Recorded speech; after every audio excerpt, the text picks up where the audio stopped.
जय हिंद. नमस्कार मित्रांनो. राज्यसेवा पूर्वपरीक्षा 2023 आता 2023साठी बघा अभ्यासाचं नियोजन कशा पद्धतीनं असावं आणि कोणत्या प्रकारचे स्टडी मटेरियल वापरायला पाहिजे तुम्ही आणि त्याचबरोबर एक प्रॉपरली प्लॅनिंग नियोजन कसं असावं त्याच्यावरती आपण काय करणार आहोत तर या लेक्चरमध्ये बोलणार आहोत.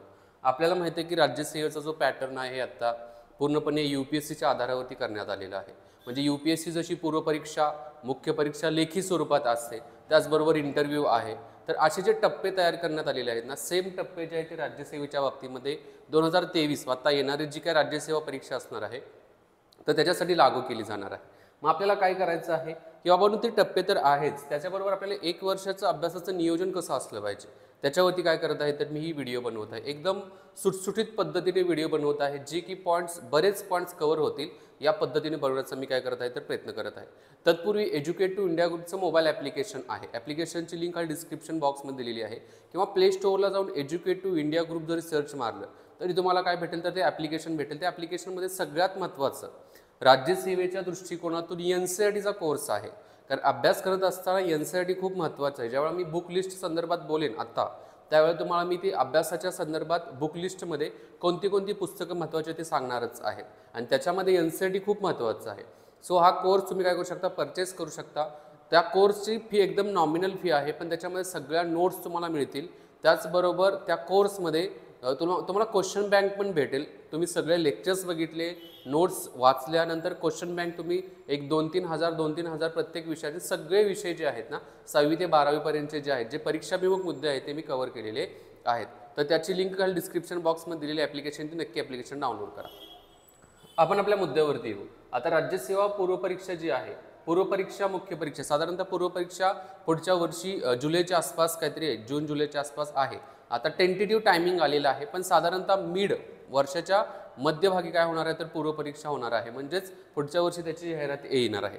मग त्या जाहिरातीच्या दृष्टिकोनातून 1 वर्ष एक प्रॉपर अभ्यासाचं नियोजन कसं करायला पाहिजे ते मी सांगतो बघा. आता आपल्याला एक पॅटर्न बेसिक माहिती आहे की पूर्वपरीक्षा जी आहे ही 400 मार्काची पूर्वपरीक्षा असते. या पूर्वपरीक्षेमध्ये आपल्याला माहिती असणार हा कॉमन पॅटर्न ठेवलेला आहे. याच्यामध्ये GS फर्स्टचा पहिला पेपर असणार आहे आणि दुसरा जो आहे तो CSATचा पेपर असणार आहे. CSAT आता CSAT जो आहे तो काय करण्यात आलेला आहे तर क्वालिफाय करण्यात आलेला आहे. क्वालिफाय म्हणजे काय करण्यात आलेलं आहे की समजा तुम्हाला 33% मार्क्स पडले CSATमध्ये 33% मार्क्स पडले तर तुम्ही काय झाला तर तो पेपर क्वालिफाय झालेला आहे. 200 मार्काचा हा पेपर असणार आहे. CSAT जो आहे तो किती 200 मार्काचा पेपर आहे. 200 पैकी तुम्हाला 67 मार्क्स पडले की तुम्ही काय झालं तर CSAT civil service aptitude test जो आहे तो क्वालिफाय झाला तुम्ही. त्याच्यानंतर मेरिट लागत असताना GS वरती लागणार. संपूर्ण मेरिट जे असणार आहे ते GS वरती असणार आहे. आता GS मध्ये इतिहास असेल, हिस्ट्री असेल, जॉग्राफी असेल, पॉलिटी असेल, इकॉनॉमिक्स असेल, सायन्स अँड टेक्नॉलॉजी असेल, त्याचबरोबर तुमचा एन्व्हायरमेंट येत आहे याच्यामध्ये. त्याच्यानंतर येत आहे करंट अफेअर्स असेल. तर हे जे आहे ते कशामध्ये येत आहेत तर या GS फर्स्टमधील हे महत्त्वाचे मुद्दे येत आहेत. महत्त्वाचे हे आहेत टॉपिक आहेत. टॉपिक नाही आहे तर विषय आहेत. तर हे विषय GS फर्स्टमध्ये येतात. मग हा GS फर्स्ट जो आहे ना हा पूर्णपणे GS जनरल स्टडीच्या आधारावरती आहे आणि मेरिट लागत असताना याच्या आधारावरतीच मेरिट लागणार आहे.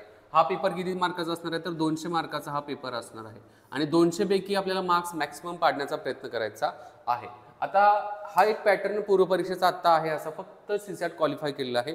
बाकी काय चेंज झालेलं आहे का बाकी चेंज काहीही झालेला नाही आहे. फक्त हा पॅटर्न माहिती असून दे पूर्वपरीक्षेच्या बाबतीमध्ये. आता त्याच्यानंतर मुख्य परीक्षेचा पॅटर्न पूर्णपणे लेखी स्वरूपात आहे. पूर्वपरीक्षा जी असणार आहे ती ऑब्जेक्टिव्ह स्वरूपाची असणार आहे. म्हणजे तुम्हाला एक प्रश्न दिला असणार 4 पर्याय असणार आहे. तशी जी मुख्य परीक्षा आहे ही मुख्य परीक्षा 1750 मार्काची मुख्य परीक्षा असणार आहे. आता मुख्य परीक्षेच्या बाबतीमध्ये काय सांगण्यात आलेलं आहे बघा. एक म्हणजे मुख्य परीक्षेमध्ये एकूण जे विषय असणार आहेत एकूण विषय पेपर मी म्हणेल पेपर पहिल्यांदा मराठीचा एक पेपर राहणार आहे. हा पण क्वालिफाय लेवलचा आहे मराठीचा. त्याच्यानंतर आहे इंग्रजीचा पेपर. इंग्रजीचा पण क्वालिफाय लेवलचा आहे. हे 300 मार्काचे पेपर्स आहेत. किती 300 मार्काचे पेपर्स इथं देण्यात आलेले आहेत आणि याच्यामध्ये क्वालिफाईंग मार्क्स तुम्ही पाडले 25% मार्क्स पाडल्यानंतर तुम्ही काय होणार हा पेपर क्वालिफाय होणार आहे. त्याच्यामुळे याचे मार्क्स काउंट केले जाणार नाही आहेत. मराठी इंग्रजीचे मार्क्स काउंट केले जाणार नाही आहेत. मग काउंट कुठले मार्क्स केले जाणार आहेत त्याच्यानंतरचे जे विषय येतात. आता विषय कुठले आहेत बघा इथं लिहितो पहिल्यांदा. एक मिनिट पुसतो इथं. मुख्य परीक्षेचे विषय जे आहेत पेपर जे आहेत पहिल्यांदा एसे असणार आहे. एसे हा एसे जो आहे तो किती 250 मार्काचा एसे असणार आहे. जे निबंध आपण म्हणतो, निबंध किती मार्काचा असणार, तर 250 मार्काचा निबंध असणार आहे. त्याच्यानंतर GS पहिला पेपर GSचा जो असणार आहे याच्यामध्ये हिस्ट्री असेल, इतिहास असेल, त्याच्यानंतर भूगोल असेल, जॉग्राफी हे पेपर फर्स्टमध्ये येतात. पेपर फर्स्ट याला GS फर्स्ट असं म्हणण्यात आलेलं आहे. आणि हा किती मार्काचा असणार GS फर्स्ट, हा पण 250 मार्काचा GS फर्स्ट असणार आहे. GS सेकंड जो आहे, जनरल स्टडीज सेकंड जो आहे, याच्यामध्ये काय आहे, त्यात पॉलिटी असेल, नंतर इंटरनॅशनल रिलेशन असेल, त्याच्यानंतर गव्हर्नन्स असेल. तर हे जे आहे थोडं सिलेबस बघा. सिलेबस मी टेलिग्राम चॅनल आहे ना एज्युकेट टू इंडिया ग्रुप, त्याच्यावरती सिलेबस शेअर करेल. टेलिग्राम चॅनलची पण खाली लिंक दिलेली आहे, टेलिग्राम चॅनलला पण तुम्ही जॉईन करा. तर हा जो पॉलिटी, इंटरनॅशनल रिलेशन, गव्हर्नन्स वगैरे येत आहेत, तर हे सगळे याच्यामध्ये येत आहेत. GS सेकंडमध्ये, पेपर सेकंड आपण म्हणतोय. पेपर थर्ड जो आहे GS थर्डमध्ये काय काय येणार आहे बघा. एक म्हणजे इकॉनॉमिक्सचा भाग येतोय, इकॉनॉमिक्स असेल, त्याच्यानंतर सायन्स अँड टेक्नॉलॉजी असेल, नंतर आपली जी काही सिक्युरिटीच्या बाबतीमध्ये असेल, सायबर सिक्युरिटी वगैरे असेल, इंटरनल सिक्युरिटीज वगैरे सिलेबसमध्ये ते मुद्दे देण्यात आले. GS थर्डमध्ये येतात. मेन विषय कुठले आहेत, इकॉनॉमिक्स आणि विज्ञान आणि तंत्रज्ञान आहेत. आणि GS फोर्थ जो आहे, GS फोर्थमध्ये किती, तर हा पण GS सेकंड पण 250 मार्काचा आहे, हा पण 250 मार्काचा आहे, लेखी स्वरूपात आहे, लिहायचं आहे आपल्याला ते. त्याच्यानंतर आहे GS फोर्थ. आता GS फोर्थ जो आहे हा इथिक्स आणि इंटिग्रिटीमध्ये, इथिक्स म्हणजे मॉरॅलिटी, इथिक्स, इंटिग्रिटी जे आहे त्याचा जो विषय जो असणार आहे तो GS फोर्थ असणार आहे. इथिक्स अँड इंटिग्रिटी असेल, इंटिग्रिटी. ओके, हा पण किती मार्काचा आहे, तर 250 मार्काचा. याच्यामध्ये काय दिले जातात, केस स्टडी दिले जातात. समजा तुम्ही जिल्हाधिकारी झाला, शेतकऱ्यांचा मॉब तुमच्या समोर आलेला आहे, त्याच्यावरती तुम्ही काय कराल, मग त्या लेखी स्वरूपात तुम्हाला काय करायचं असतं, तर मांडायचं असतं. ठीक आहे, अशा प्रकारे काय झालं तर ही 250 आणि 250 हे GS first, second, third, fourth आणि एसे झालं. आता याच्यामध्ये एक ऑप्शनल सब्जेक्ट पण तुमचा असणार आहे, ऑप्शनल. आता ऑप्शनल सब्जेक्ट काय केलेलं आहे, तर आयोगाच्या मार्फत कोणते ऑप्शनल ठेवू शकतात ते सांगण्यात आलेले आहे.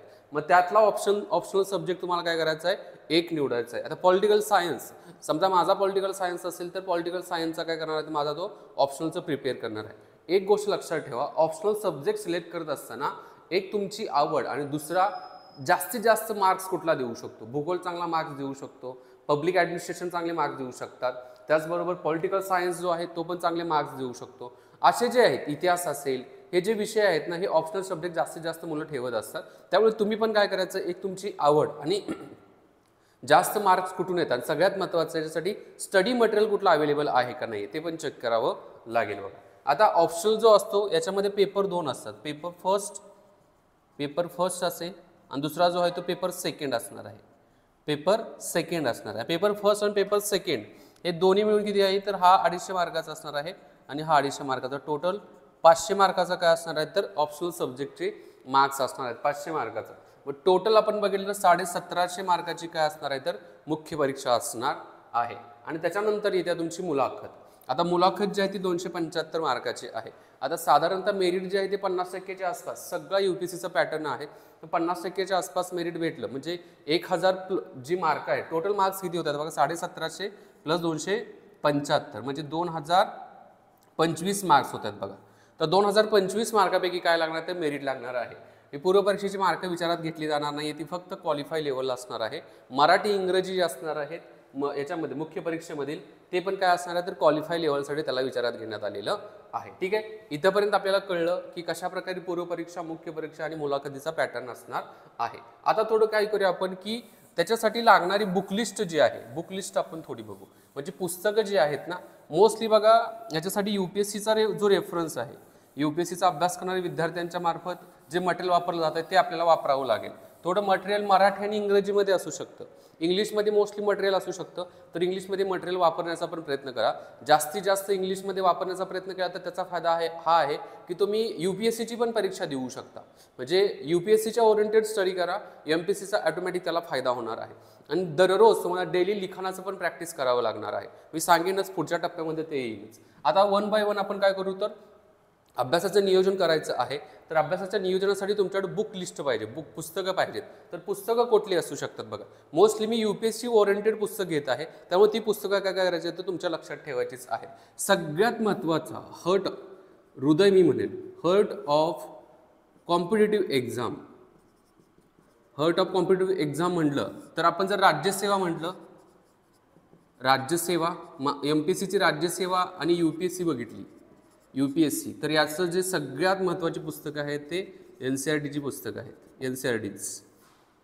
NCERTची पुस्तकं खूप महत्त्वाची आहेत. आता NCERTची पुस्तकं कुठली वाचायला पाहिजेत? मी म्हणलो माझा ऑलरेडी कोर्स आहे, त्या कोर्समध्ये आता मी जे सांगत आहे ना, त्या कोर्समध्ये सगळे शिकवले आणि त्याच्या नोट्स पण अवेलेबल आहेत. तुम्ही कोर्स परचेस केल्यानंतर त्या नोट्स पण तुम्हाला मी पाठवल्या जातील माझ्याकडून. ओके, कोर्स जरी परचेस केल्यानंतर आता ऑफर पण चालू आहे, 40% डिस्काउंटची ऑफर चालू आहे, तर त्याचा तुम्ही फायदा घेऊ शकता. आता NCERTची पुस्तकं कुठली कुठली वाचायची आहेत ते पण लक्षात ठेवा. एक म्हणजे पहिल्यांदा जो आहे तो 40% ऑफर जे आहे ते 8 ऑक्टोबरपर्यंत आहे. तिथून पुढे जो आहे त्या प्राइसला तुम्ही काय करू शकता, तर तो कोर्स घेऊ शकता. 6 महिने व्हॅलिडिटी आहे, कितीही वेळा लेक्चर्स बघू शकता, रेकॉर्डेड लेक्चर्स आहेत, नक्की त्याचा तुम्हाला फायदा होईल. इतिहास आपण घेतला, इतिहास. आता NCERT फक्त काय असतात तर इंग्लिश आणि हिंदीमध्ये आहेत, हिंदीमध्ये आणि इंग्लिशमध्ये. मराठीमध्ये काढण्याचा प्रयत्न केला जात आहे, बट ॲक्च्युली जे आपण ओरिजिनल जे असतं ना, तर ओरिजिनल वाचण्याचा प्रयत्न करायचा, त्याचा मधितार्थ एक्झॅक्टली कळत जातं. आता इतिहास जे आहे 6वी ते 12वी पर्यंतची इतिहास जे आहे NCERTची खूप इम्पॉर्टंट आहेत, त्यामुळे 6वी ते 12वी पर्यंतची NCERT वाचणं गरजेचे आहे. ठीक आहे. त्याच्यानंतर माझे लेक्चर्स आहेत, लेक्चर्स तुम्ही काय करू शकता, कोर्स परचेस करू शकता. दुसरं जे आहे ते भूगोल. भूगोल जो आहे हा भूगोल किती ते कितीपर्यंत आहे, तर हा पण 6वी ते 12वी पर्यंतचा भूगोल येत आहे बघा, 6वी ते 12वी पर्यंतचा भूगोल येत आहे. त्याच्यानंतर तिसरा विषय जो आहे NCERT मधला अर्थशास्त्र, इकॉनॉमिक्स. अर्थशास्त्र जो आहे हा 9वी ते 12वी पर्यंतचा आहे. 9वी ते 12वी पर्यंतचा काय करायचं आहे, तर अर्थशास्त्राचा अभ्यास येतोय, त्याच्यामध्ये वाचणं गरजेचं आहे. चौथा विषय आहे सायन्स. सायन्स 6वी ते 10वी पर्यंत सायन्स घ्यायचं आहे.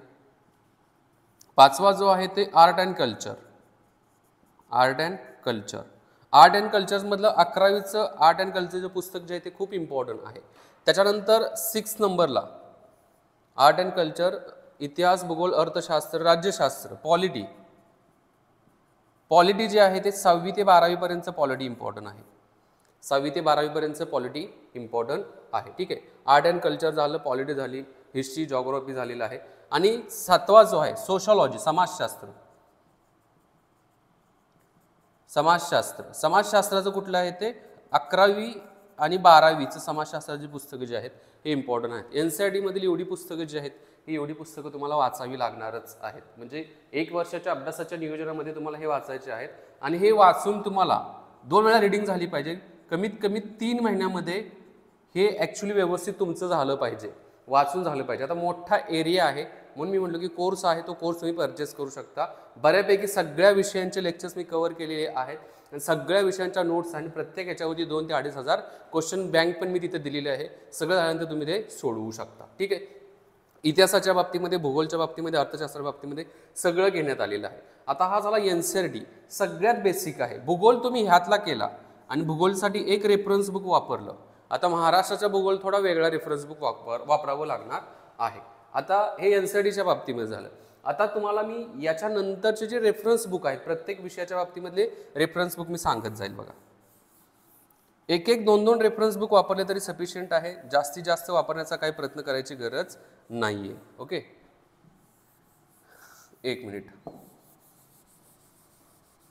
आता इतिहासासाठी जे आहे, इतिहासाचे 3 टप्पे पडतात बघा. 3 टप्पे कुठला आहे तर प्राचीन भारताचा इतिहास, प्राचीन असेल. त्याच्यानंतर दुसरा आहे मध्ययुगीन आणि तिसरा जो आहे तो कुठला आहे तर आधुनिक भारताचा इतिहास. ओके. आता प्राचीन, मध्ययुगीन आहे. प्राचीन भारताचा इतिहास जे आहे ना, आता हे सगळे तुमचे NCERT मधून होणारच आहेत, NCERTच आहेतच. त्याच्यानंतर आधुनिक भारताच्या इतिहासासाठी बिपिन चंद्रांचं पुस्तक आहे, बिपिन चंद्र यांचं पुस्तक आहे आधुनिक भारताच्या इतिहासासाठी. प्राचीन आणि मध्ययुगीन भारतासाठी बघा, प्राचीन भारताच्या इतिहासासाठी पुस्तकाचं नाव आहे सतीश चंद्र यांचं पुस्तक आहे, सतीश चंद्र यांचं पुस्तक आहे मध्ययुगीन भारताच्या इतिहासासाठी. आणि प्राचीन भारताच्या इतिहासासाठी जे आहे ते RS शर्मा यांचं पुस्तक आहे, RS शर्मा यांचं पुस्तक आहे. म्हणजे इतिहासातील तुम्हाला काय करायचे आहेत, NCERT प्लस 3 पुस्तकं वाचायचे आहेत. एक RS शर्मा, सतीश चंद्र, बिपिन चंद्र यांचं पुस्तक आहे आणि महाराष्ट्राच्या इतिहासासंदर्भातलं एक पुस्तक महाराष्ट्राच्या इतिहासासंदर्भातलं मी तुम्हाला सजेस्ट करेल 11वी, जुनं 11वीचं काय करा तर महाराष्ट्र स्टेट बोर्डचं पुस्तक आहे ना, जुनं 11वीचं पुस्तक तुम्ही वाचा. आणि एक वाटलं तर एक तुम्ही काय करू शकता, गाठाळांचं वगैरे पुस्तक वापरू शकता. हे इतिहासाच्या बाबतीमध्ये. ह्याच्यामध्ये पूर्वपरीक्षेचा अभ्यास पण कंप्लीट होतोय आणि मुख्य परीक्षेचा इतिहासाचा पण अभ्यास काय होतोय तर कंप्लीट होत आहे. आता भूगोलच्या बाबतीमध्ये या. भूगोलच्या बाबतीमध्ये पुन्हा एकदा NCERTच आहेत भूगोलच्या. NCERT नंतर काय वाचायचं आहे तर GC लिऑंगचं पुस्तक आहे. GC लिऑंग यांचं पुस्तक आहे भूगोलचं. आणि याच्यामध्ये आणखी एक पुस्तक म्हणजे हे झालं भारताचा, जगाचा भौतिक भूगोल येत आहे, भारताचा भौतिक भूगोल येत आहे. याच्यामध्ये बघा आणखी कुठलं पुस्तक घेऊ शकतो, महाराष्ट्राच्या भूगोलचं फक्त एक पुस्तक घ्या, महाराष्ट्राचा भूगोल असेल. नोट्सच्या स्वरूपात जे पुस्तक अवेलेबल असेल ते महाराष्ट्राच्या भूगोलाचं तुम्ही काय करू शकता, घेऊ शकता. कारण आपल्याला मोस्टली काय करायचं आहे तर लिखाण काम करायचं आहे. बघा सौदींचं पुस्तक पण आहे बघा भूगोलमध्ये, GC लिऑंग आणि सौदी घ्या, सौदी. ठीक आहे, एवढी बुक्स जे आहे ते सफिशियंट आहे. आणि महाराष्ट्राच्या भूगोलला कुठलंही एक तुम्ही सौदींचं घेऊ शकता भूगोलचं. महाराष्ट्राचा पण कंप्लीट होतो आणि भारताचा पण भूगोल इथं कंप्लीट होत आहे बघा. नंतर आहे अर्थशास्त्राच्या बाबतीमध्ये.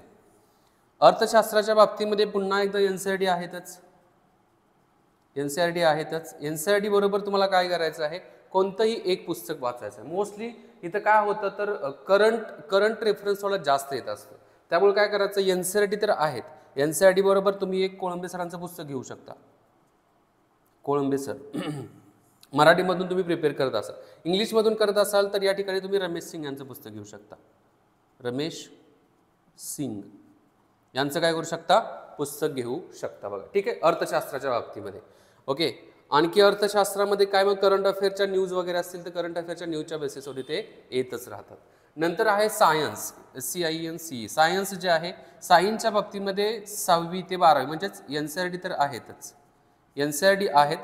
त्याच्यानंतर करंट इव्हेंट जे असतात सायन्सचे, करंट अफेअर्समधले इव्हेंट पण सायन्सचे तुम्हाला काय करावे लागतील, बघावे लागतील. ठीक आहे, सायन्ससाठी फक्त NCERT सफिशियंट आहेत. NCERT जे आहे ते सफिशियंट आहेत. आणि करंट अफेअरचा जो आहे तो करंट अफेअर्स आपण पुढे बघू. करंट अफेअरला तुम्ही काय वाचायला पाहिजे ते पण मी सांगेल. आर्ट अँड कल्चरवरती पण प्रश्न येतात. मग आर्ट अँड कल्चरवरती काय करायचं आहे, पुन्हा एकदा NCERT बघायचं आहे. NCERT आर्ट अँड कल्चरच्या बाबतीमध्ये NCERT आहे. आणि पॉलिटी जो आहे, राज्यशास्त्र बघितला तर राज्यशास्त्रामध्ये NCERTs आहेतच.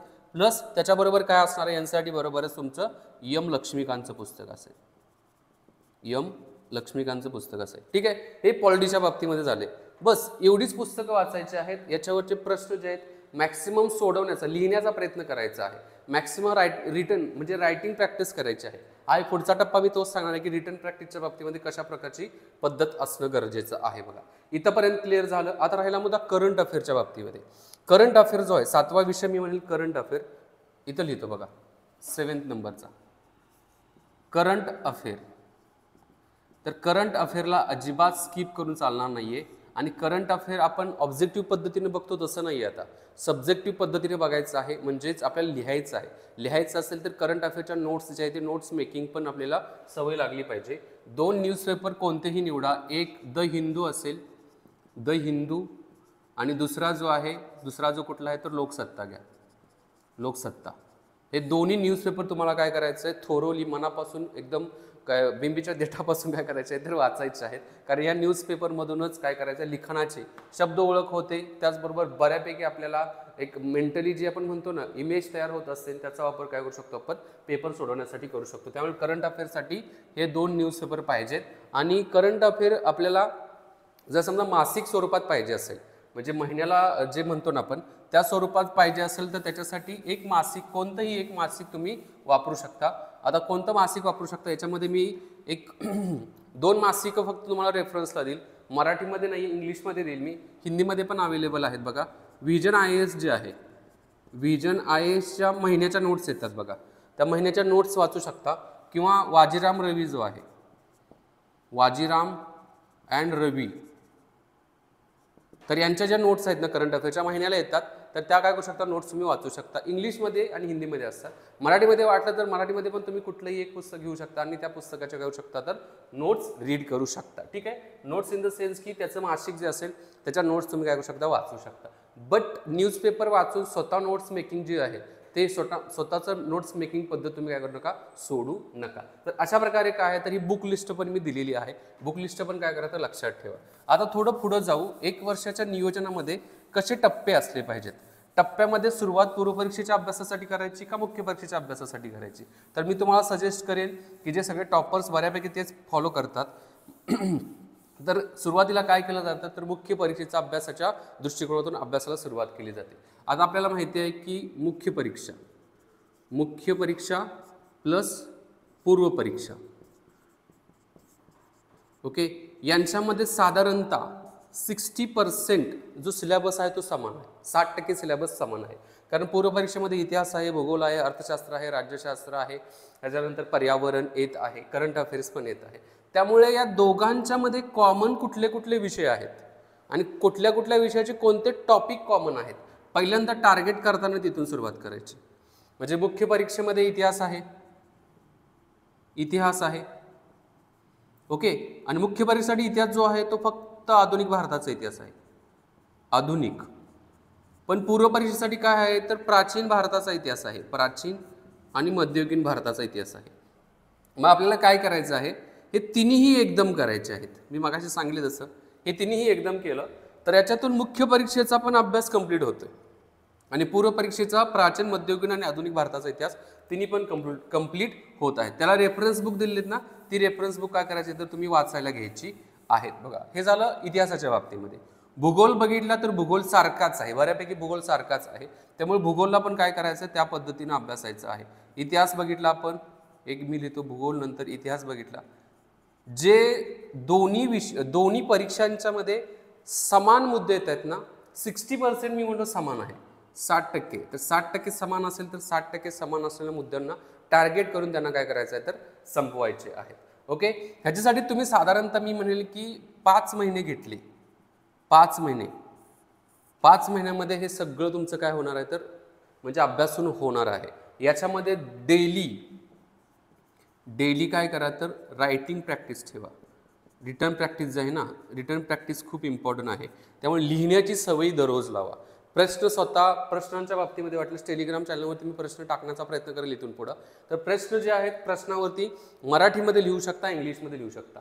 राज्यसेवा ही जी आहे ते मराठीमध्ये पण देऊ शकता तुम्ही, इंग्लिशमध्ये पण देऊ शकता. मुख्य परीक्षा रिटर्न स्वरूपाची आहे ना, इंग्लिशमध्ये पण तुम्ही लिहून देऊ शकता. ठीक आहे, म्हणजे लेखी स्वरूपात इंग्रजी या भाषेचा पण वापर केला जाऊ शकतो. असं झालं. इतिहासाच्या बाबतीमध्ये झालं. नंतर आहे तो अर्थशास्त्र पण काय कॉमनच आहे.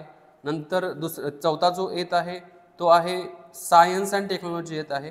याच्यामध्ये सायन्सचा भाग कंप्लीट होतोय, फक्त टेक्नॉलॉजीचा भाग राहतोय. वाटल्यास तो नंतर केला तर चालेल, मुख्य परीक्षेच्या नंतर, म्हणजे पूर्व परीक्षेच्या नंतर, क्वालिफाय झाल्यानंतर. त्याच्यानंतर आहे 5वा मुद्दा जो आहे, 5वा टॉपिक जो आहे राज्यशास्त्र म्हणजे पॉलिटी काय लक्ष्मीकांत वाचायचंच आहे. लक्ष्मीकांत हे पुस्तक तुम्हाला वाचावंच लागणार आहे. त्यामुळे लक्ष्मीकांत काय करायचं तर वाचायचं आहे. आणि या सगळ्यांच्या एनसीईआरटी पुन्हा एकदा मुख्य परीक्षेच्या दृष्टिकोनातून अभ्यासणं गरजेचंच आहे. ठीक आहे. नंतर 7 नंबरला आहे, 7 नंबरला कुठला विषय येत आहे तर करंट अफेअर येत आहे. Current affair. आता हा करंट अफेअर हा एकदाच करायचं नाहीये, तर याला दररोज करावं लागणार. त्यामुळे करंट अफेअरला मी म्हणेन की डेली ॲड करायचं आहे. तुम्ही डेली अभ्यासामध्ये काय करायचं आहे तर 1 ते दीड तास करंट अफेअरचा अभ्यास हा करायचा. न्यूजपेपर रिडिंग हे पाहिजेच. ठीक आहे, हे विषय झाले. याच्या व्यतिरिक्त राहत आहेत कुठली मग पेपर 4 जो आहे इथिक्स आणि इंटिग्रिटी जो आहे, याच्या बाबतीमध्ये फक्त 15 दिवस हा पेपर जो आहे, मी म्हणेन की पूर्वपरीक्षा झाल्यानंतर तुम्ही याचा अभ्यास केला तरी काय प्रॉब्लेम नाही. पण त्याच्या अगोदर मुख्य परीक्षा आणि पूर्वपरीक्षेचे समान मुद्दे जे आहेत ना, ते काय करा तर अभ्यास करून काढा. याच्यातून तुम्हाला समाधान वाटेल की 60% मुख्य परीक्षेचा अभ्यास मी पूर्वपरीक्षा द्यायच्या अगोदरच कंप्लीट केलेला आहे. त्यामुळे कॉन्फिडन्सची लेवल वाढू शकते. ठीक आहे, तर अशा प्रकारचं हे नियोजन आहे. एका वर्षासाठीचं आहे. याला तुम्ही 5 महिने 4 महिने याच्यामध्ये डिवाइड पण करू शकता तुमच्या याच्यावरती, कॅपॅसिटीच्या आधारावरती. आणि जास्त काही अवघड नाही आहे. फक्त काय करा तर डेली प्रॅक्टिस करा, डेली प्रॅक्टिस करा. आणि एज्युकेटिव्ह इंडिया ग्रुप चॅनलला सबस्क्राईब करून याच्याबरोबर कनेक्टेड राहा. राज्यसेवेच्या दृष्टिकोनातून आणखी नंबर ऑफ प्लॅनिंग्स जे असतील किंवा काही गोष्टी शिकवायच्या असतील तर त्या माझ्यामार्फत पण तुम्हाला शिकवल्या जातील बरं का. ओके. आता प्लॅनिंगच्या बाबतीमध्ये बघितलं तर दिवसाला किती तास आणि किती विषय घ्यायचे ही एक बेसिक गोष्ट विद्यार्थ्यांच्या बाबतीमध्ये आहे. एक म्हणजे करंट अफेअर तुम्हाला करायचंच आहे. Current affairs. आता करंट अफेअर्ससाठी मी म्हणेल की तुम्ही 1-1.5 तास दिला करंट अफेअर्ससाठी. त्याच्यानंतर GS फर्स्ट कोणताही घ्या तुम्ही, GS फर्स्टसाठी तुम्ही 4 तास दिला आणि GS सेकंड जो आहे GS सेकंडसाठी 4 तास द्या. टोटल अभ्यास करत असताना साधारणतः 9 ते 9.5 तास अभ्यास करा. दररोज करा, दररोज डेली करा. जर समजा तुम्हाला हे 4 तास जास्त वाटत आहेत तर 3-3 तास करा, 3-3 तास करा आणि 3-3 तासांच्या मध्ये दररोज म्हणजे 7 तासाच्या वरती डेली अभ्यास करण्याचा प्रयत्न करा. 7 तासाच्या वरती डेली अभ्यास करण्याचा प्रयत्न करा. डेफिनेटली तुमचा अभ्यास कंप्लीट होईल. अभ्यास कंप्लीट झाल्यानंतर वेगळा कॉन्फिडन्स तयार होईल. येणारी परीक्षा जी असेल राज्यसेवेची ती तुम्ही 100% पास व्हा. तर अशा प्रकारे एक ढोबळमानाने प्लॅनिंग काय असणार आहे, बुकलिस्ट काय असणार आहे आणि त्याच्यानंतर दिवसाच्या अभ्यासाचं नियोजन कसं असणार आहे ते तुम्ही काय करू शकता, या पद्धतीने करू शकता. आणि संडेला काय करा तर ॲन्सर रायटिंगला सुरुवात करा. ॲन्सर रायटिंग वाटल्यास विजय@27 जे आहे माझं टेलिग्रामची काय आहे तर ही आहे म्हणजे ID आहे, त्याच्यावरती तुम्ही लिहायचं आहे ना, लिहायचा फॉर्मॅट पाठवत राहा. आता उत्तरं लिहिताना पण थोडं टेक्निकल पद्धतीने लिहिणं गरजेचं आहे. तुम्हाला प्रश्न विचारला असेल तर त्या प्रश्नाची उत्तरं कशी लिहायची असतात. पहिल्यांदा आपण इंट्रोडक्शन लिहायची. त्या प्रश्नाची जो असेल ना त्याची काय करायची आहे तर इंट्रो करायची आहे. 1 मिनिट. इंट्रोडक्शन लिहायचे आहे. इंट्रोडक्शन झाल्यानंतर म्हणजे तो प्रश्न विचारला त्या प्रश्नाच्या बाबतीमध्ये इंट्रो आपण लिहिली. इंट्रोडक्शन लिहिल्यानंतर मेन पार्ट जो आहे तो इथं लिहायचा आहे बघा. नंतर याच्यानंतर वे फॉरवर्डिंग करायचं आहे त्याचं, वे फॉरवर्डिंग आणि त्याच्यानंतर कन्क्लुजन करायचं आहे. कन्क्लुजन म्हणजे हे बेसिक टेक्निक्स आहेत. या बेसिक टेक्निक्स वाटल्यास काय करेल की मी काय करेल तुमच्यापर्यंत पोहोचण्याचा प्रयत्न करतच जाईल टेलिग्राम चॅनलच्या माध्यमातून. त्याचबरोबर फेसबुक पेज पण आहे आपलं एज्युकेटिव्ह इंडिया ग्रुपचं, त्याची पण लिंक देईल, त्याला पण लाईक करा. आणि त्याच्यावरती तुम्ही काय करू शकता, मला तुमच्या ॲन्सर रायटिंग केलेली आहेत ना ते ॲन्सर रायटिंग तुम्ही तिथं मला शेअर पण करू शकता. मी ते वाचत जाईल, जेणेकरून त्याच्यामध्ये काय सजेशन असतील तर तिथं मी कमेंट करत जाईल. ठीक आहे मित्रांनो. तर अशा प्रकारे 2023च्या राज्यसेवेच्या अभ्यासाचं नियोजन आहे. मी इथं थांबतो. जय हिंद मित्रांनो.